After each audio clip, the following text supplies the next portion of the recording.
In this video I will show you how to take the remaining opponents in a single turn out having way fewer troops than all of them combined. This is the beauty of progressive cards. Welcome to another episode of Risk Guys. This is another 6-player progressive card game which is being played with public randoms. Settings, alliances off, balanced blitz dice rolls and 60 seconds per turn. So the first thing I did in this game, having a lot of troops near Australia, is checked out the stats of the pink player. I wanted to see, judging by the stats, how decent of an opponent he could be. As in the public lobbies it could be very risky to go for Australia, people will literally destroy themselves for it. And while I had more troops into it, I knew that the pink player is going to get even 6 troops going last.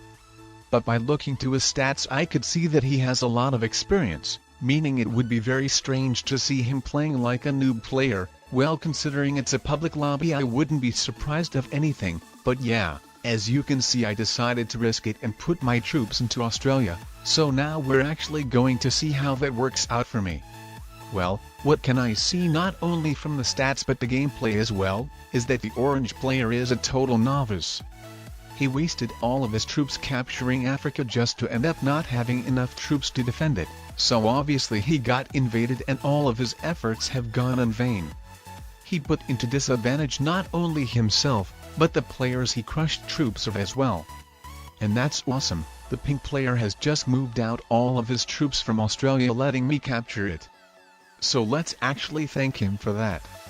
The pink player understands that it doesn't worth to fight for a continent with another as strong as you player, as then you can just end up self-destroying yourself for a no good reason.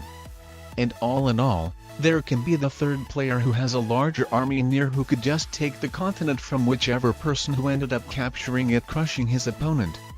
Well, in any case, continents and progressive card games don't matter that much, so unless you get them early in the game, as by me getting Australia in the second turn, I doubt I will be one of the players to get eliminated first. I should actually suppose to be the one who will have the best chances to eliminate others. But if you get a continent quite later in the game, then it doesn't that much matter. The continental troop bonus will be nothing compared with the increasing value of cards. But yeah, if somebody captures either North America or Europe in the very beginning of the game, then it could matter a lot, but I mean usually will nobody get those continents right away from the beginning of the game anyways, at least in a 6-player game. And if somebody gets a bigger continent later on, then again, with the players starting to trade in sets, it won't matter as much, as the cards will be playing the biggest role here. So this is what should be your main priority in the progressive card game. Your main focus should be cards, and besides that one which you always get at the end of your turn, you obtain even more of them by taking your opponents from the game out. To be concrete, you receive all of your opponent's cards when you take him from the game out. However, if you have enough troops to take your opponent out, it doesn't necessarily mean that you should always go for it. In progressive card games you should only eliminate your opponents when it's worth for their cards. So in the beginning of the game you wouldn't waste like 20 troops on your opponent just to trade in a 4-troop set. So you need to keep the track of the card's value and be reasonable with that. So with your main goal being to take your opponents out when it's worth for their cards, you shouldn't be making any other attacks and wasting troops. Until you get to take someone out, just keep capturing one territory per turn so you would always get a card. So unless you can easily capture and defend your continent like I did with Australia. But don't be that much obsessed to get a continent like the orange player, as you will just end up self-destroying yourself. Even with the orange player trading in a set, he still stays as the weakest player, while I am 3 times as strong as him. Also, if someone captures a continent, don't invade it unless you can do that easily. For example, the black player was very fortunate to only lose 1 troop in a 6 versus 3 attack invading orange.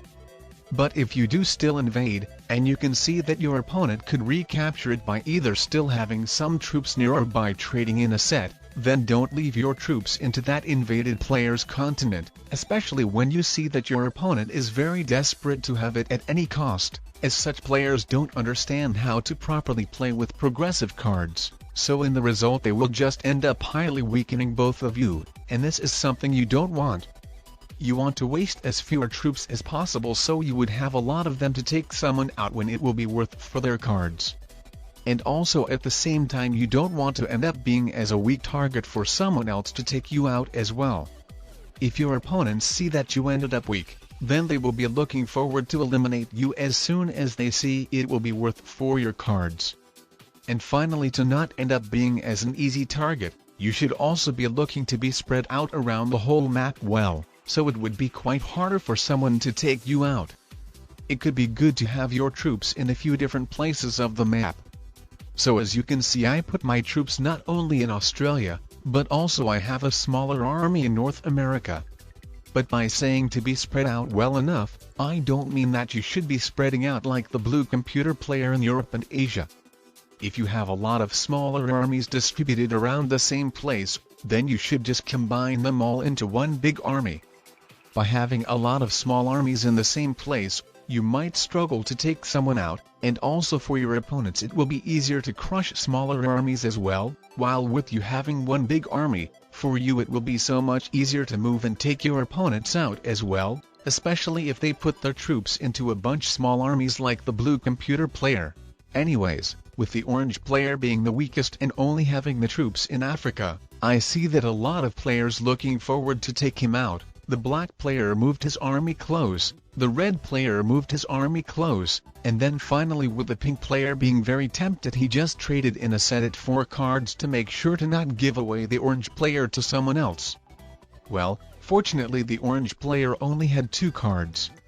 I see a better target for myself, which is the blue computer player with even 5 cards. And then I guess it can be very likely that I will take the black player out as well. And then I will just see depending on the situation. I'm not sure yet how many troops I will end up having in a big army. So yeah, the blue player has just been taken out. So let's trade in a set and see if I can take someone out as well. I could go for red, but with the black player being quite weaker I think I will go for black. I wasn't sure if 28 versus 17 troops blitz roll had a 100% success chance, but yeah it did. And I mean I could have just simply checked it by tapping on the red player's army. But whatever, I decided to take out weaker player first.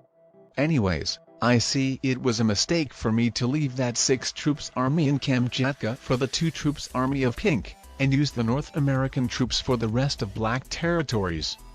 As now I might not have enough troops to take the red player out.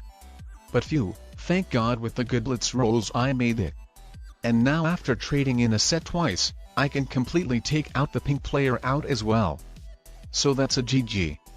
And that's how you win progressive card games by having fewer troops than your remaining opponents combined.